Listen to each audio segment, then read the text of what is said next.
Bismillahirrahmanirrahim. Assalamu alaikum. Today I will show you our new project we have started today.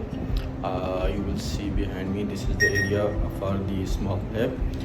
The material is already delivered. The final layout from our side, keeping in view the air and nitrogen. Here we